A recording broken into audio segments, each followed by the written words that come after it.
Welcome to LOA Today. I'm Walt Jason. I've been doing this podcast since September of 2012, and boy, are my lips tired. This is your daily dose of happy. We are so happy you decided to join us today. Jody Lynn is off today. She'll be back next week, and we'll be looking forward to having her back joining us here on the show. But we're not bereft of someone to talk to. We actually have somebody really cool to talk to today. Her name is Carrie Schmidt. And I got to tell you, this woman gets manifesting. Now, there's a very specific reason why I say that. Why I say that is when I went to look at her website, she has an about page like everybody does on the about page. And front and center, about halfway down the page, it says, Oprah Winfrey, my dream is to be interviewed by you, just like you interviewed Gabrielle Bernstein, Dr. Wayne Dyer, Marianne Williamson, and many other transformational leaders. I want to be a part of that list. I will be on that list. I can, I will, I am. This or something even greater still. Now, there's somebody who gets manifesting. Carrie, welcome to the program. Thank you so much, Walt. And I'm happy to be here. And I'm happy. I am so happy and grateful for this opportunity to reach, teach, and transform people's lives just through channels like this. So thank you for having me on your show. And My one pleasure. more thing. I can, I will, I am. I can be interviewed by Oprah Winfrey.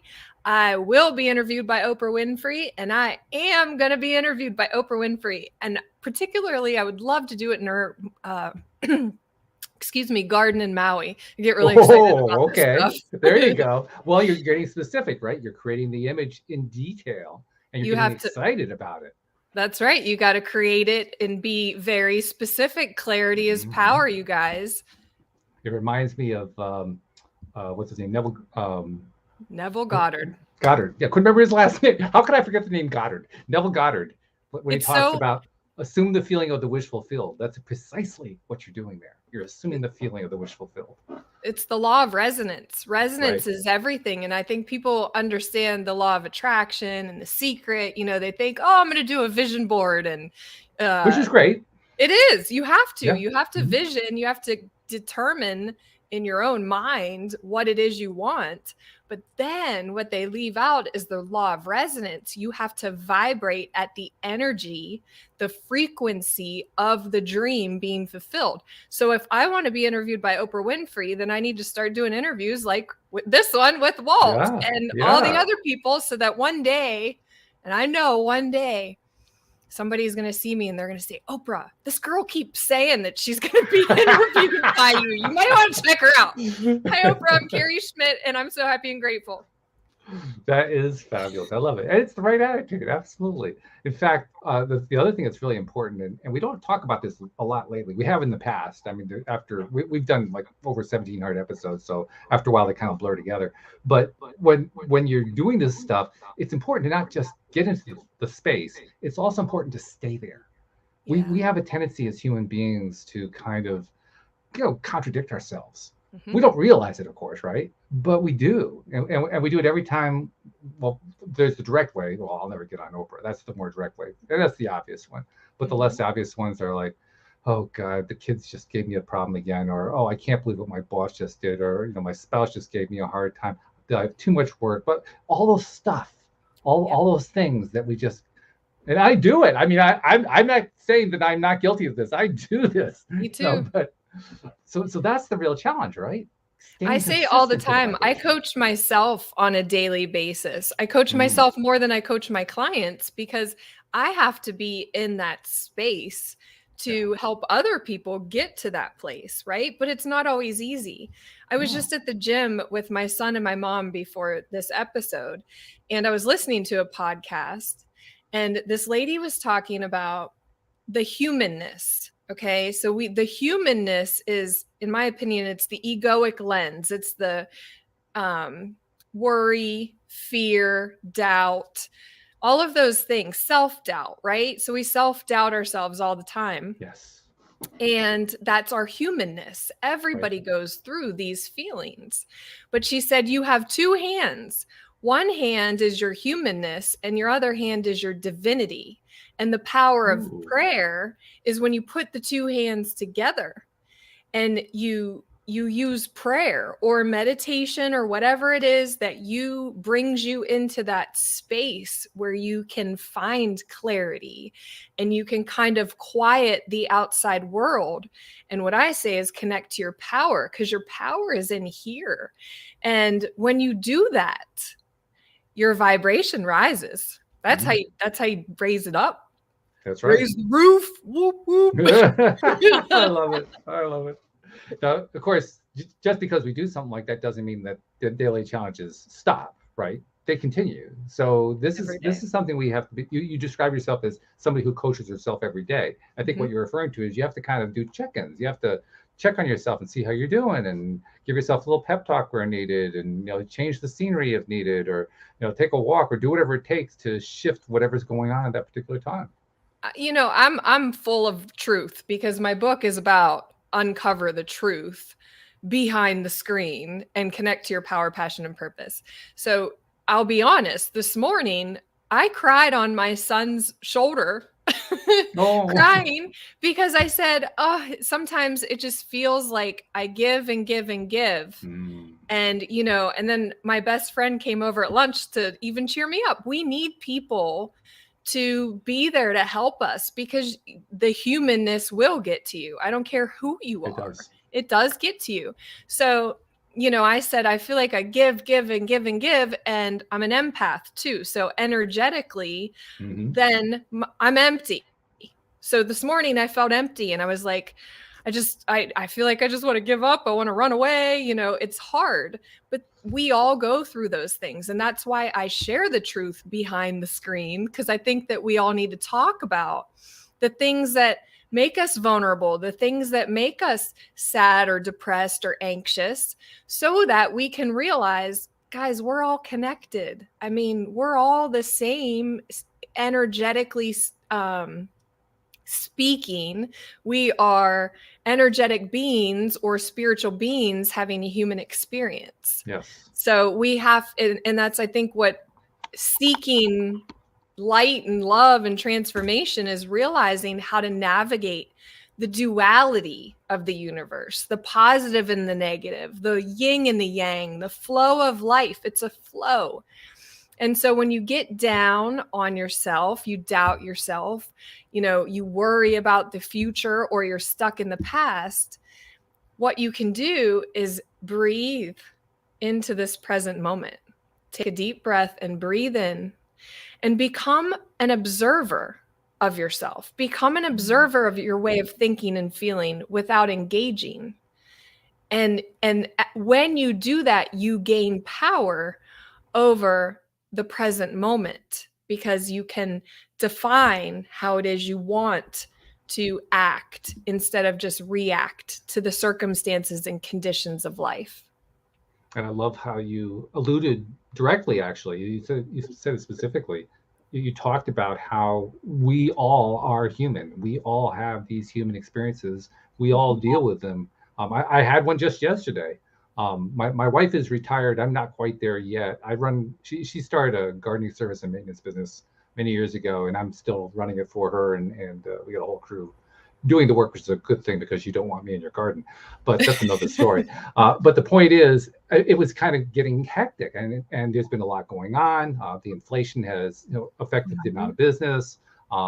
We've got 2 people down with COVID. I mean, it's just, it's one thing after another. Yep. And yesterday, it all just, it kind of overwhelmed me. And my wife was outside, sitting outside on the lawn, enjoying herself. And so I just went out there, and I sat down on the lawn at her feet, and I said, can we just throw everything in the trash and go to Hawaii? I just can't take this anymore. But my point is, she was there to talk to. And right. That's key. Having somebody to reach out to. That's why social connection is so important. Having somebody to talk to help you through moments like that. That's one of my go-tos for how do I climb out long enough to I can get to the point where I can do that meditation, where I can start raising the vibration. Because sometimes you just have to address that thing, whatever that thing is, before you can move past it. Yeah, and sometimes you just have to cry. I mean, it's energy. Everything is energy. So Did when you see Jeffrey's comment, by the way? Jeffrey in the live stream, he said, "Elders crying on the shoulders of the young is beautiful. A reciprocity of energy as he cried on yours as a child." Aw, that's Isn't that nice? Cool. Thank you. I even said, I shouldn't be crying to you.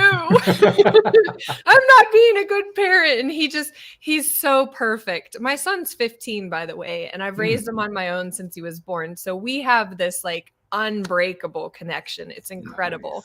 Nice. And he even said, Mom, God put me here to be there for you.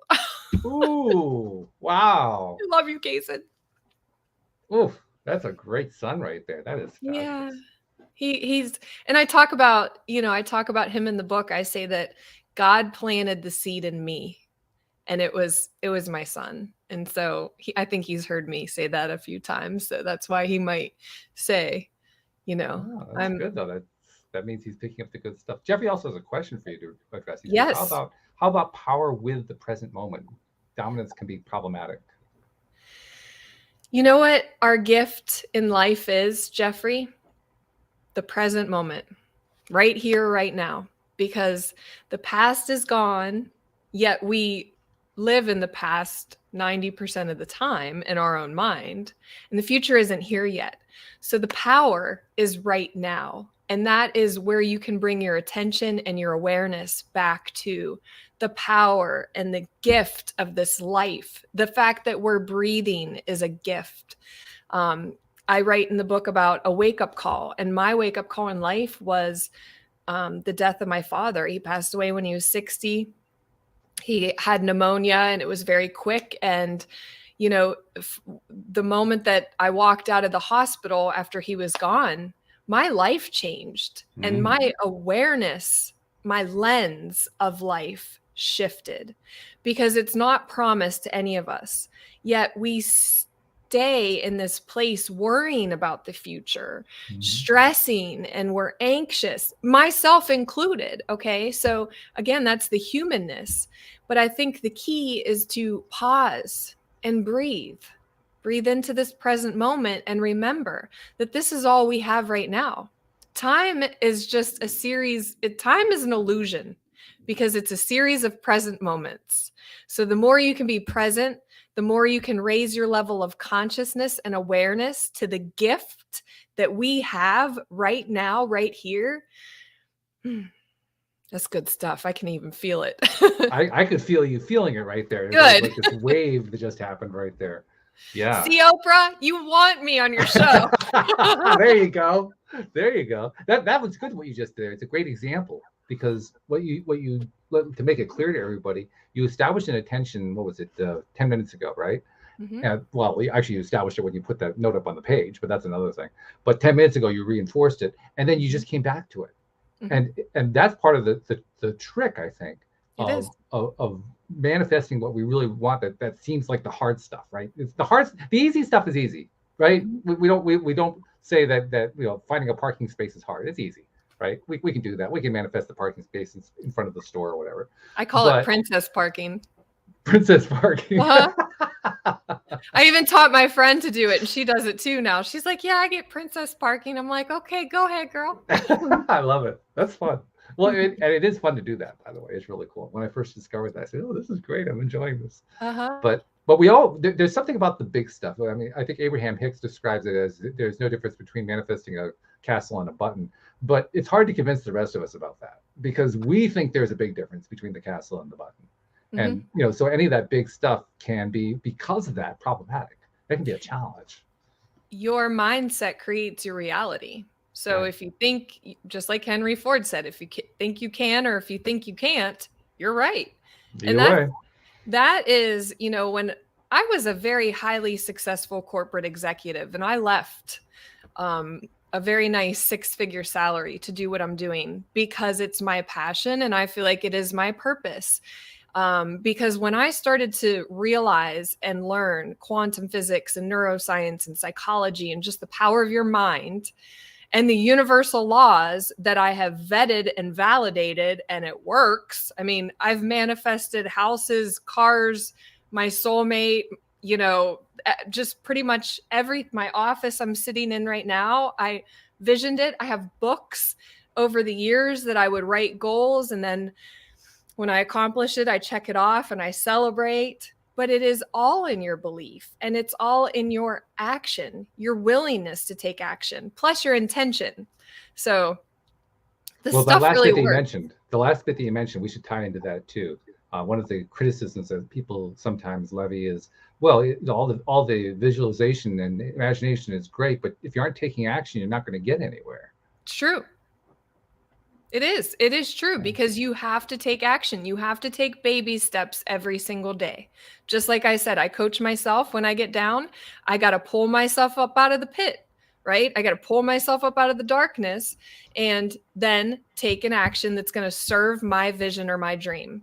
I'm a dream builder. I teach a dream builder program to my clients, and we go through 12 weeks of the program's 12 weeks because it's training your mind. It's training your way of thinking and feeling. And that's everything. So the law of cause and effect says that your thoughts create your feelings. If I think a thought, that's an electrical impulse in my brain, which I call my supercomputer. I like that. That's nice. We haven't figured out how to tap into or harness 95% of our supercomputer's capacity because we're distracted and we're walking around life on autopilot through our humanness. Mm-hmm. So your thoughts create your feelings. Your feelings will create your actions and or reactions. And those actions or reactions turn into your results. So if you want to change your results in life, you got to go back and look at your way of thinking, which then stems to the feelings, actions, reactions, right? So it's a law of cause and effect. And the action piece can actually be a bit of a challenge simply because it's hard for us to talk about it because there's so many different possibilities. I mean, for every person, it's going to be a different action step. It's going to depend on what they're interested in, what they're trying to accomplish, where are they hoping to go, what are they helping to bring into their lives, and because of that, every single action step is going to be different. So we kind of are limited in our conversations. We have to talk in very general terms, but to the extent that we can, let's try to address that. How do we? Because I think very often we get confused about what is the next step. That confused me for the longest time. It took me a long time to figure that one out. Doing a lot of podcasts with a lot of good people to help coach me along on it. And I finally got it, but early on, I had no clarity on how I could go about taking the right action steps. How did I know which were the right ones? Which one was the wrong one? What was going to lead me down the right path? What was going to lead me down the wrong path? Which was going to be the screw up? I had no idea. And that's where, mentors, coaches, consultants come in. I'm a business consultant and a life coach. So it's getting someone to help you rein your energy in and help you define that clarity and make a strategic roadmap. So there's, I'll put it to a company perspective. Okay. You have an organization. The first question I would ask is what's your vision, what's your mission, and what's your core values? We establish those in what's called a strategic planning session. Same thing for your life. What's your vision? What's your mission and what's your core values? And are you living according to that on a daily basis? Well, your actions are outside perspective or a professional who has been trained to help us rein in the 60,000 thoughts that we think on a daily basis, because 80% of them are negative and 95% are from the past. So in essence, we literally recreate our realities every single day in our own mind. And that's the screen. Okay. Because I keep saying I wrote this book and I want you to see the book. We should go into that title a bit because I think there's some important meaning behind. Well, it's very important because it's behind the screen, and the screen is your lens of life. It's how you view yourself. It's how you view someone else. It's how you think someone else views you and how you react to that. It's like a matrix. We're in a matrix of perceptions and reflections. And it's the veil of reality between your conscious and subconscious mind. So all of that is a screen. And sometimes our screens are foggy. Sometimes they're dirty. Sometimes we need to get behind and clean it up a little bit so that we can see clearly.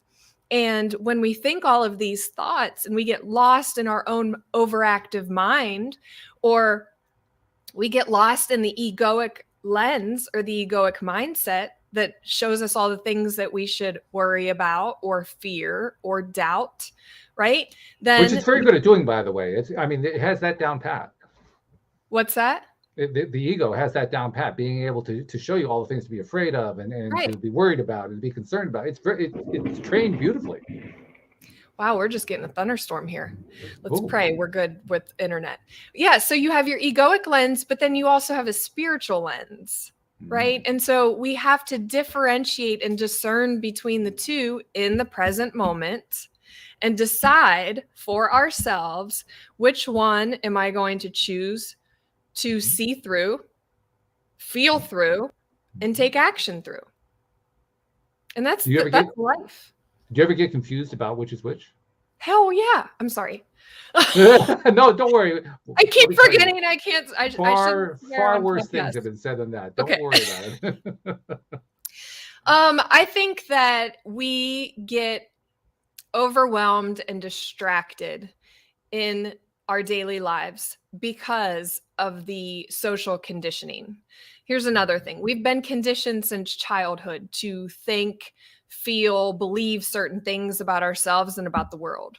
Yes. And I say life is a journey of learning, unlearning, and relearning, because sometimes we have to unlearn the conditioning that is running our body, our life on autopilot through our subconscious programming, because your subconscious programming is what it was. It's just a program that's running in the back of your mind until you can raise your awareness to this. There's a thing called the reticular activating system that, it's actually pretty cool. It's so cool. Like, I'm telling you, this stuff, it just lights me up. I love to research, and now I want to teach it to other people because I didn't know this stuff before I was 30 years old. No one taught me this in school. That's why it's my... Oh, no. Yeah. This is never going to be on the curriculum in high school or college. It's not going to be there. But that RAS is amazing. I mean, it's actually vital to our lives. Without it, we would probably be insane, because there's just so much data coming in through our senses, and it has to be filtered. If it isn't filtered, well, actually, I have two of my co-hosts are on the autism spectrum, and they both confirm that's kind of what it's like to have autism, that the filtering isn't as strong. And so you're being overwhelmed by the data that's coming in. Although there's an interesting thing about the RAS. I don't know if you knew this. The RAS filters 4 out of 5 senses. It doesn't filter all 5. It doesn't filter the hearing, or the hearing? Smell. Or Smell. The sense of smell goes directly through. So that's why, for instance, aromatherapy is so effective. It just bypasses everything, which is kind of I never knew that. That's so cool. Yeah, it's pretty weird, isn't it? Yeah, but yeah, that RAS is just an amazing thing, and the fact that it's programmable is, I think that, because when I first heard about it, it was actually a little bit intimidating. Like, oh, well, no wonder everything's going wrong. It's all going through the wrong filters. What do I do about it? But when I found out you could program it. You can reprogram it. Yeah. Shift, and that's where your attention goes, your energy flows. And again, like I said, energy is everything. It's the root of life. So you can reprogram where you place your attention through your reticular activating system. Tell it what you want to filter in, right? Because there's certain people that are stuck in this negative mindset. Maybe they watch the news every day. Sure. That'll do it. I don't watch the news. Politics, a lot of entertainment. There's a whole bunch of stuff that'll just get you locked into all this stuff. Yeah. And that's where your attention's going. So you're going to see that more in your life, because your reticular activating system is focused on that. Okay, I'm focused on the fearful news. All right, well then everything else throughout my day is going to come through that lens, that screen. Shift your perspective. Don't watch the news. I don't. I don't. It's actually the best, right? Isn't it the best decision in the world? Like every once in a while, I don't know if you do this. Every once in a while, like every 3 months, I'll just take a quick look at Google News and I'll say, "Yep, hasn't changed," and I'm done. Yep. Yes. Same story. If there's something really important to know, you find out. My friends will tell me, and I'll find out. But otherwise, there was actually an exception to that before the internet. With the internet, I don't think this would ever happen. But before the internet, I was also at one particular period of time, late 80s, early 90s, I did an anti-news thing. I just stayed off news. I didn't know about the fall of the Berlin Wall until a year later. That's funny. I did eventually find out. Now, with the internet, social media, I would have found out a whole lot quicker. But yeah, that actually did happen. Interesting. Yeah. Something else too that came up as you were talking there. When we're talking about the reprogramming, we're also tying it into the intentionality, how we set our intentions. We were talking earlier about revisiting, building the scene, revisiting it over and over again. Well, that's RAS programming. Mm-hmm. It's other stuff too. It's vibrational development as well, but it's a reprogramming activity for the RAS. So it has a very practical daily application. It's not just the airy fairy woo woo stuff. It's real. It plays a real role in our lives. Yeah, and it connects to your vagus nerve, and our heart has over 40,000 sensory neurites, which are like neurons. So literally, you have a brain in your heart, and you also have one in your gut. Yeah. Did you know that? There's neurons in your gut too. So it's almost like we have this incredible, like our system is incredible. What it does, and it's almost like one great big brain, really. And it's brain and body and all in one thing, but it's quite a connection. Yeah. That's why, understanding the chakra system and the energy meridians in your body and understanding how you can tap into these very powerful sources to live a better life, live a more healthy life, live a happier life. It's incredible. It can actually get confusing in terms of, well, where do I begin? Because we get all this really cool data, all these interesting theories and modalities and so forth. And some of them are harder to validate in our own lives than others are, but you get enough of them, you begin to realize, okay, there's a lot of stuff going on here. And then we can get into that overwhelming place, like, where do I start? Yeah. Like I've been in this rut for so long, I don't even know where to begin. Where do I begin? What if you get somebody asking that, how do you answer them?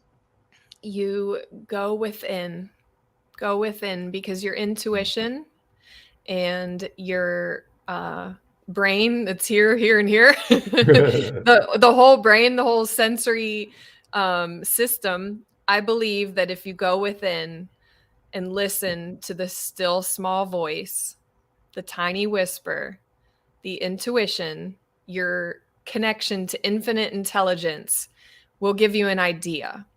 It is our willingness to listen to that still small voice, that intuition, that idea, that hunch, that gut feeling. Listen to it. And that's the step you take, because it's different for everybody. It is. It's also there. That was actually also a source of confusion for me for the longest time, knowing where my voice was. Distinguishing between that voice, which is the connection to source and all that is, versus the egoic connection, because they're hard to tell apart until you know how to do it. Now, I ended up finding through the help of colleagues here on the show, I ended up finding my way to do it. I found that different people have different ways of being able to differentiate. How do you differentiate? Do you know? Can you identify how you end up telling the difference? I don't know if I ever really thought about it that way. Just quieting. We have to quiet all the external stuff, and we have to go in. Mindfulness, meditation, walking, exercise. For me, exercise helps bring clarity and just calm to my body. But like, I'll go for a walk and listen to a podcast, and an hour later, I'm a different person. Literally. But I do believe you just have to quiet everything else. And it's so hard for people. Some people can't do it, but try. Even if I can do 2 minutes a day and then build the muscle to 3 minutes or 4 minutes or 5 and build it up to just shut out all of the external noise, the surface level stuff, and go in and just be there. And just don't engage in your way of thinking or feeling. Just try to observe, be an observer of yourself. And when you can do that, you can connect to your higher self.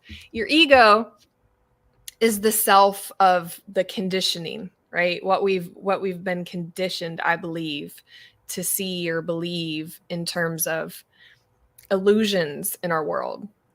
Fear, doubt, and worry are illusions of our own mind. Sure. The truth is right now in this present moment. And the truth is you have the power and you're equipped with everything. Mm. But when we're stuck in a program, when we're stuck in fear, worry, sadness, depression, anxiety, when we're stuck in those places, our body, our mind, body, and soul are out of alignment.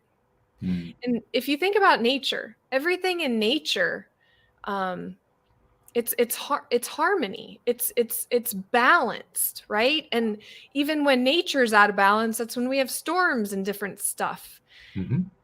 For me, because I'm a very logical person, understanding energy, vibration, and frequency, and that everything's energy and it's electromagnetic. Everything is electromagnetic. And we're learning this now through quantum physics and quantum mechanics, and just understanding that everything's vibrating to a subatomic particle perspective. The observer effect, Yeah. your consciousness, your attention, when you observe something in your mind, it's before your observance, it's a wave of probability.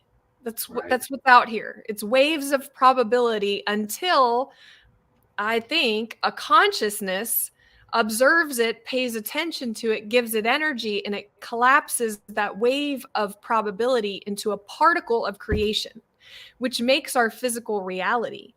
Everything else is just infinite. We're in an infinitely expanding universe. That's beautifully described. I love I love the intricate detail you kind of wove together this fabric. It's excellent and very accurate. I think you really got it. That was beautiful. Thanks. You see, Oprah. Come on. There you go. Just slipping it in one more time. Harpo Studios. Maui. I can see myself sitting under the tree in the beautiful seat, like the seat I'm sitting on in Oprah's garden is brown, and the air is just so clean and peaceful, and her voice, I can hear her voice asking me questions, and it's so serene. And I'm there right now in my mind. I'm there in the energy right now. And that is how you attract. That's the law of attraction coupled with the law of resonance of the energy, the vibration, and the frequency. So we're going to get there, Walt. I love it. I love it. That is fabulous. I also wanted to share with you when I finally was able to identify for myself, how do I differentiate between that spiritual source connection and the egoic connection? How could I tell the ideas apart? I finally realized, I realized two things, because I got a lot of different advice from a lot of different people. I love different perspectives. They're wonderful. Right. But I got two really great ideas to think about. One is, really, you both can be the same. They can both be giving you the same message. And the message can actually come from both places. It can come from the ego and still be coming from source, which actually created confusion for me until I heard the second part. The second part was, which one feels better? Which answer feels better? The answer that feels better is the source answer. And that made it simple for me. Once I knew, all I had to do was check to see if it felt good, if it resonated inside. Yep. That's all I needed to know. And yes, that is the message from source. And that has proven to be very, very accurate.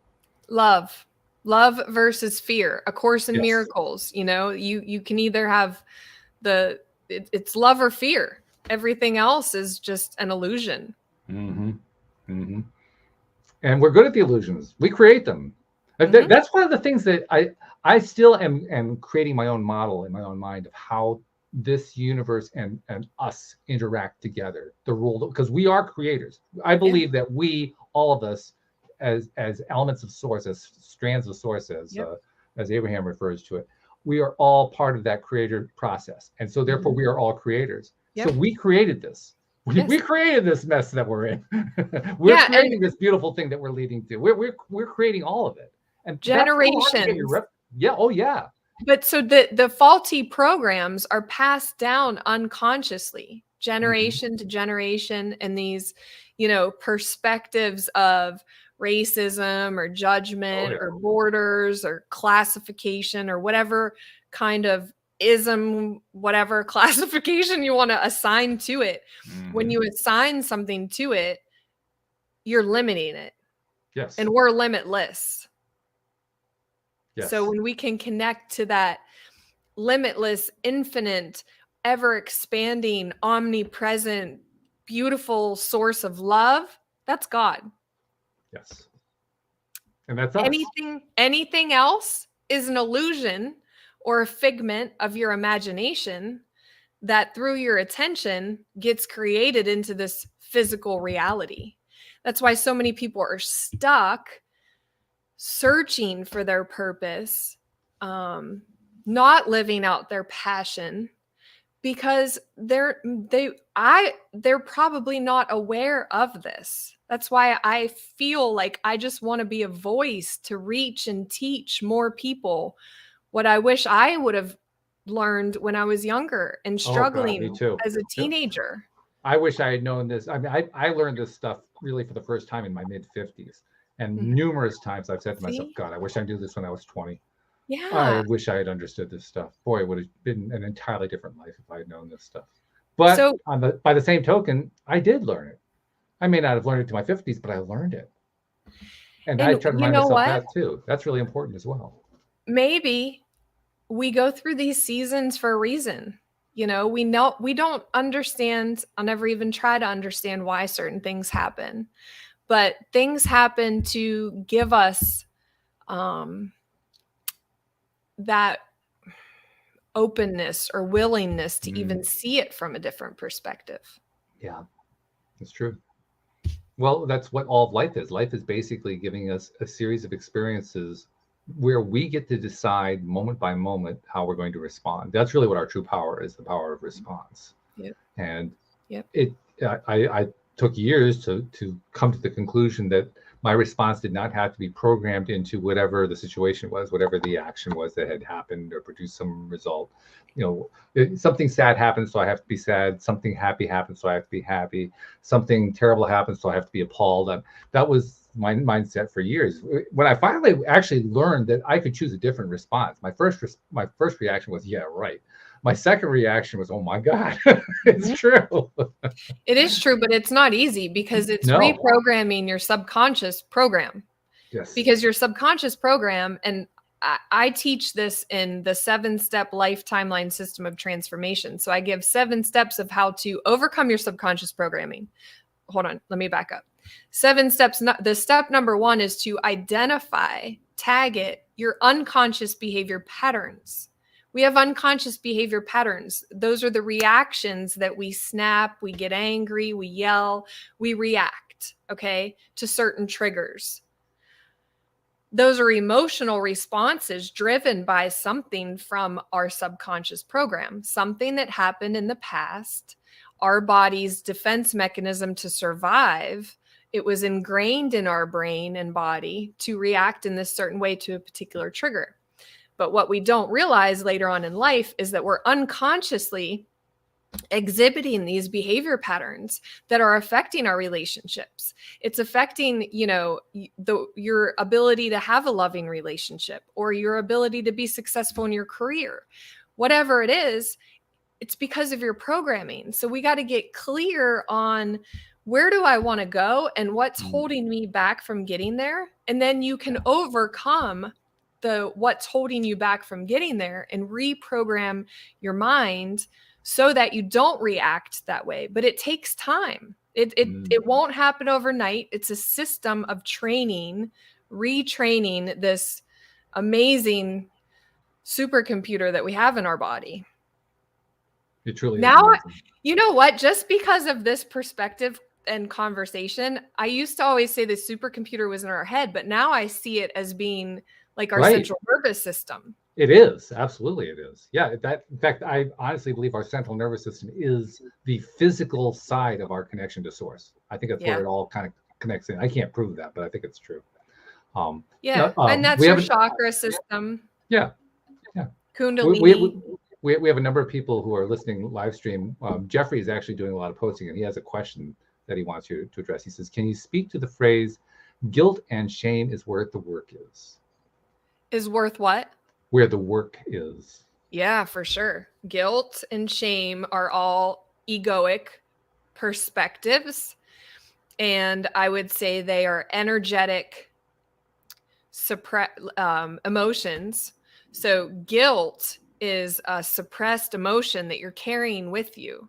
So whatever you feel guilty about, or for whatever reason, that's kind of a suppressed emotion. Shame is as well.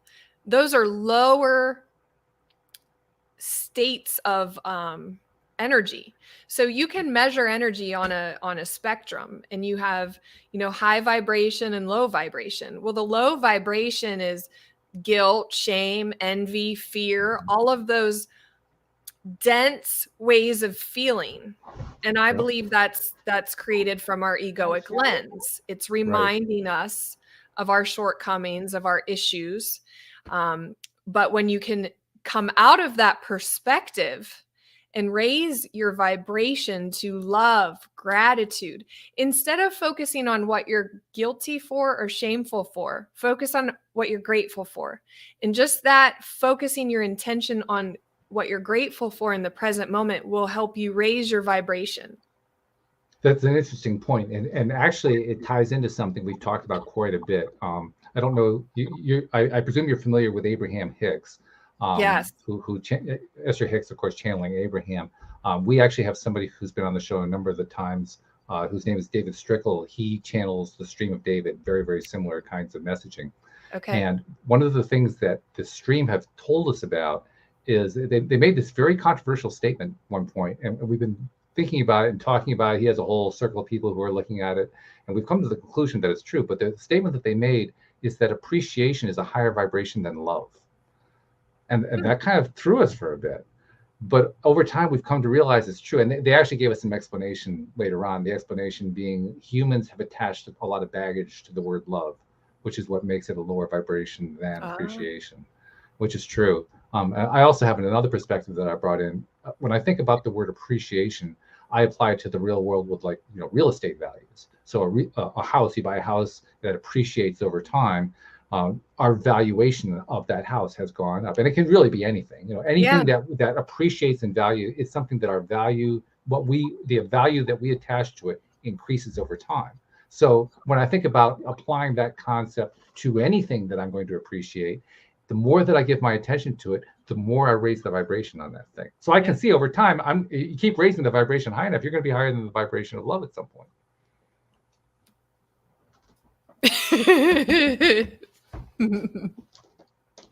That's very interesting perspective, for sure. Well, I'm still working on it, to be honest, but that's how far I've gotten so far. Yeah. But I do think appreciation, gratitude, appreciation, however you want to look at it, I tend to think appreciation is a little bit higher vibration, but whichever, it's an amazing tool, because what I do know is that any time in my own life where I have applied it, particularly in situations where I'm not feeling good, I'm not happy about what's going on, something kind of gotten under my skin, if I can find something to appreciate about that X that I'm not liking, and it can take some time, it can take some distance. Sometimes I have to take a little mental journey, 5 million miles out, and look at it from that perspective. But if I do that, the whole thing not only changes in my mind, but it changes in my experience. Yeah, it shifts energetically. It shifts the energy.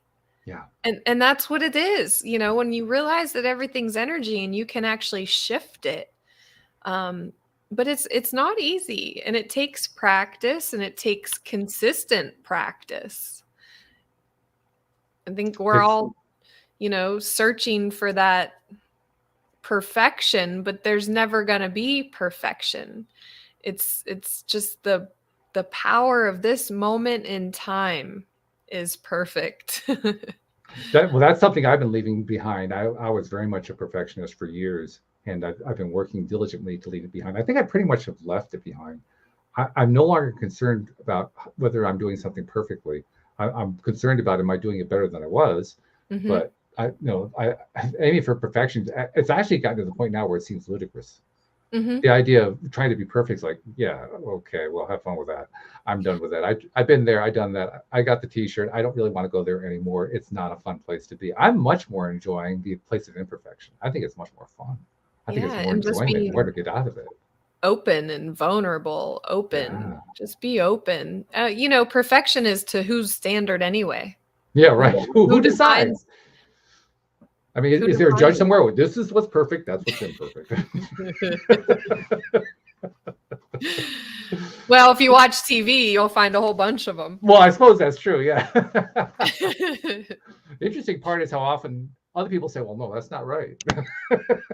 This is honestly I've been on so many podcasts lately. This is one of my most favorite ones, this conversation with you all. Thank you. This is good stuff. We're meeting our goal. I mean, the goal that I set for every episode is what I put into the intro, where I say it's your daily dose of happy. And the goal is for everybody, me, you, any co-hosts who are on the show, people listening in, if we're all feeling better by the end of the show, we have had a successful show. So when you're giving me that feedback right now, I'm saying, yes, okay, another one in the can. I love it. Yeah, baby, this is good. And even to all the listeners and whoever's going to listen to this later on, just remember that the power breathing you is greater than any condition or circumstance that you can fathom. And the power is in this present moment. You have it, you hold it, connect to it, remember it, resonate in the energy, the vibration of love, gratitude, appreciation. Just connect to your power in this present moment and try to spread good, positive energy in the world. Which is what you're doing. There's a few things I want to talk about with you about stuff you're doing. First of all, we talked briefly about the book, Behind the Screen. We identified what the title is. But what was the impetus behind that? What made you decide you wanted to write that? Oh, man. I've gone through struggles in my life that I felt I needed to share. Because I think that millions of people struggle behind the screen with the effects of divorce, family dynamics, relationship issues, drug and alcohol abuse, family abandonment, judgment, racism, criticism, all of those things. I talk about all the isms and the bullshit of it all, and how we get caught up in instant gratification and just the hype of everything. It's scrolling. There's so many notifications and distractions now. It's almost overwhelming. It is. It's not almost. It is. It really is. Yeah. And so I kind of address all of that. I talk about our conditioning. I don't know. To me, I couldn't get away from this book. It took me 4 years to finally get it. Wow. That's diligent. Yeah. So I launched it 43 days ago.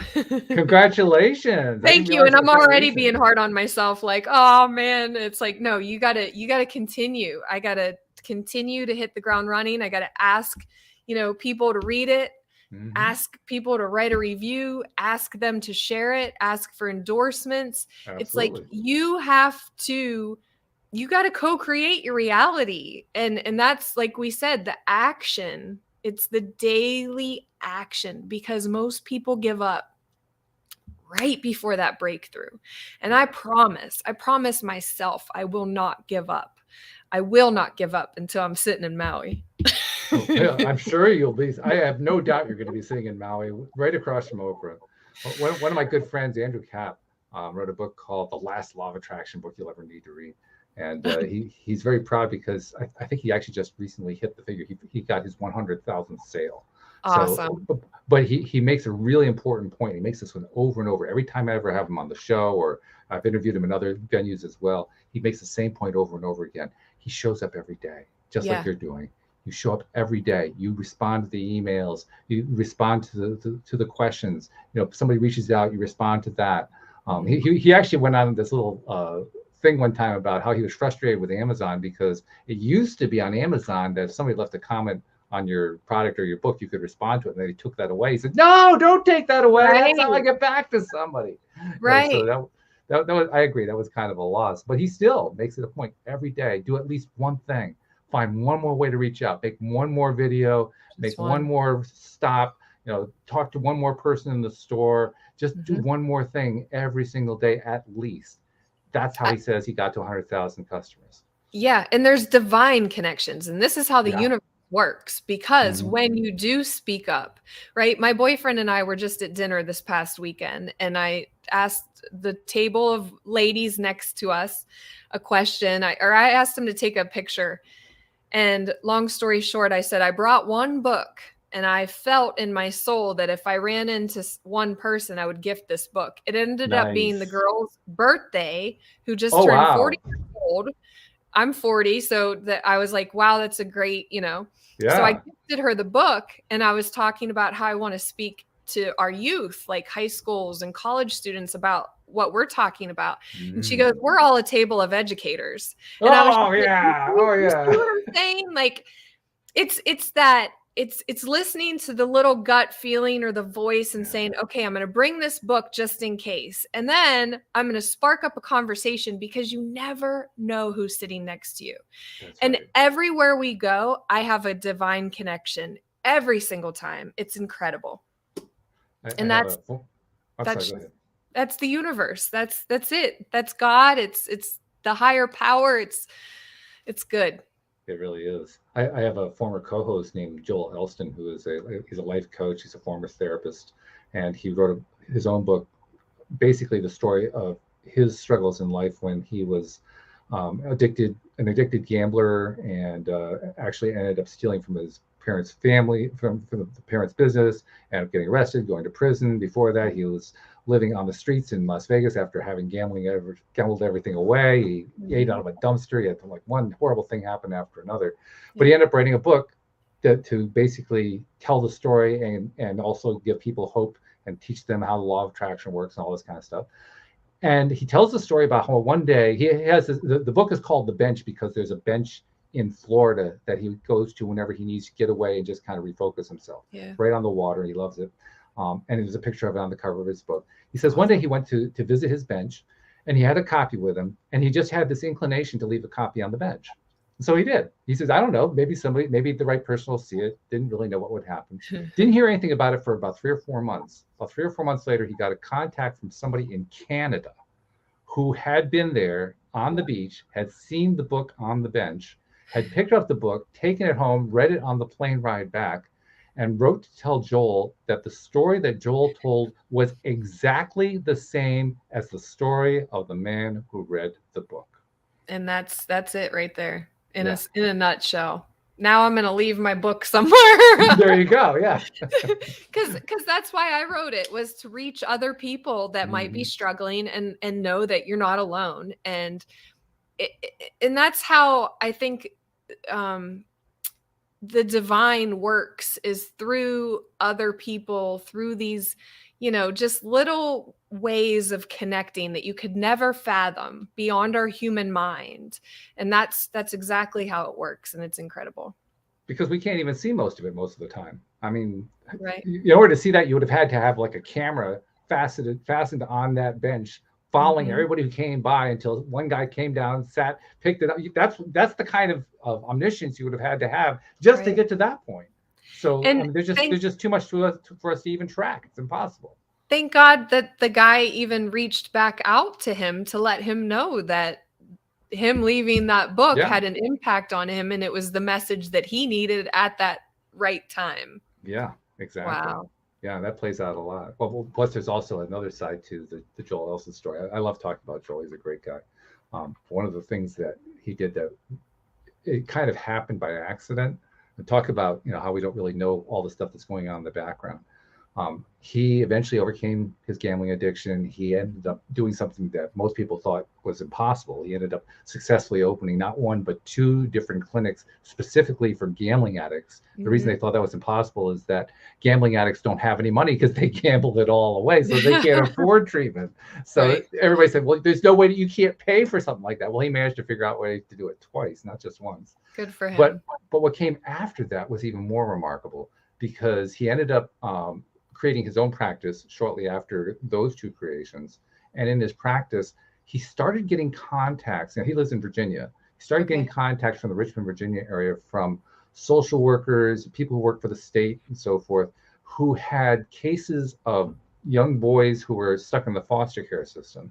And these are the ones that they couldn't help. They couldn't figure out a way to yeah. break through to these guys. Mhm. And so they started reaching out to Joel. They said, well, we've heard you can do something, even though your ideas are crazy. You know, we'll give you a shot at it, you know. So take a shot at these guys. So he would sit down with these kids and he would just explain to them how the law of attraction works and explain that, Right. you know, their lives are in their hands and so forth, and got these phenomenal transitions in their lives. But what was even more phenomenal, almost all the boys that he got, they were always boys. The boys that he got were the ones that were considered unadoptable. Literally, I mean, they've been in the foster care system so long, and they had so many personal issues. They were so asocial, antisocial. Yep. There was just so much going on there. They couldn't adopt them, and which is actually a very serious issue. Because I didn't know this until I talked to him, but to give you an idea of how serious it is, if a young person goes through the foster care system and reaches the age of 18 without being adopted, it's almost 100% they're going to either be dead or in prison. Yeah. Almost 100%. I live in the Charlotte area, and there's places, and I was trying to speak at one of Wow. these places to try to reach these kids, and they actually ended up turning me down because they said that they might not respond to this information or the way that it's presented in the right way, which in my own opinion, that is a limitation. Because it's just all it takes is just one. You just never know, you know, you could change, like he's changing those kids' lives and giving them hope and inspiration when no one else is giving it to them because they think that you're unadoptable or uncoachable or whatever it is. Well, I say that that's not the case because there's so much, we have infinite possibilities. So stop limiting and name tagging, you know, stereotyping. I don't think that's right. I agree with you. And the evidence bears it out, by the way, because over the years, he has managed to find forever homes for 43 of those unadoptable boys. God bless. I want to meet this Joel. Sure. I'll put you in touch. Yeah, that'd be awesome because I just love to connect with people that are trying and, you know, kind of make it their life's mission to help others. And just from a mindset perspective, help them see through a cleaner lens. Yeah, absolutely. I love that. And I love the fact that you are actually helping people to see through that cleaner lens. I love the fact that you identified the lens. You identified it as a lens. I think that's really terrific. And I want to thank you for the work that you're doing, because I'm looking forward to seeing that interview with you on Oprah. But until that happens, you're still doing some amazing work. Thank you. I'm going to send you a copy of the book, and I would love to get your honest feedback from it. Oh, okay, sure. I'd be happy to. Yeah. It's just good stuff. That's terrific. I love that. Thank now, you. for somebody who wants to reach out to you, how do they find out? And we didn't really talk about your courses or your coaching programs or anything, but how do people find out more about what you do, what you offer? Yeah, you can go to my website, which is Carrie-Schmidt.com. And there's all of my social media links on there. You can look at ways to work with me through a life coaching perspective. I also do business coaching, team empowerment. I'm just all over the place.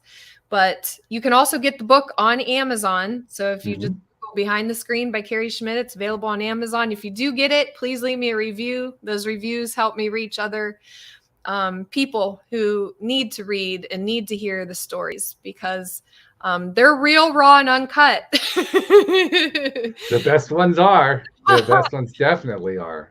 Every single time. Yeah, and there's a bonus journal in the back. It's called the Life Timeline Journal that uses my system of transformation. So you can take notes, you can go through the system, which I use in my own personal stories to teach people how they can overcome their subconscious programming. And so the journal, and then I also offer a supplemental coaching program to go deeper into the 7-step system. And it's called Master Your Mindset and Heal Your Soul. And I just think so many people, you know, struggle with, you know, self-love, self-confidence, the self-doubt, the overactive mind. And so it's kind of like, can you look in a mirror for yourself for 3 minutes and come back and just see all the goodness of yourself? Well, we can see the goodness of Carrie Schmidt, I can tell you that. So thank you for telling us about how to connect to our power, our passion, our purpose. We really appreciate that so much. And thank you for doing the work that you continue to do. We appreciate that as well. Same to you, Walt. This is incredible. I'm going to start watching your show more often because Hey. I love what you're doing. So thank you. Another listener. I love this. This is great. Thank you very much to our podcast listeners too. Hey, without you guys, we wouldn't have a podcast, and you make it all so worthwhile. We'll see you all next time here on LOA Today. Goodbye, everybody. Bye.